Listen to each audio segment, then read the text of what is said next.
ধর্মীয় মেলা থেকে রাজনৈতিক ডিভিডেন্ড নেওয়ার একটা অদম্য প্রচেষ্টা। এক, গ্রস অ্যাডমিনিস্ট্রেটিভ ফেইলিওর, মানুষের রিলিজিয়াস বিলিফ আর বিগট্রিকে নিয়ে হত্যা করা হয়েছে, মার্ডার করা হয়েছে।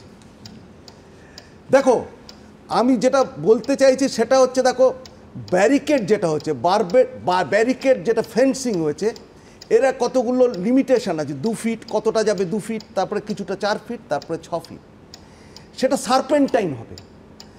এবং improper detailment, improper briefing, coordination, lack of coordination with different type of force, CAPF বলো, স্টেট পুলিশ বলো, এনডিআরএফ বলো, সিভিল ডিফেন্স বলো, তাদের মধ্যে কোনো কোঅর্ডিনেশন হয়নি, কিছু ব্রিফিংও হয়নি।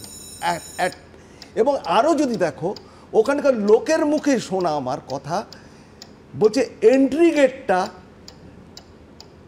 বড় আর এক্সিট গেটটা ছোট, একদম কন্ট্রারি টু এভরিথিং।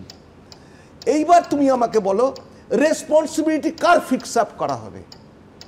আজকে দেখো, তুমি বলছো 17 ঘন্টা পরে আমি কিন্তু এখানে আসার আগে পর্যন্ত I was in the know যে 10 জন লোক মারা গেছে। বিশ্বাস করো, কোনো আপডেট করা হচ্ছিল না, নামের তালিকা নয়, এমনকি আহতদের সংখ্যা অবধি বলা হয়নি।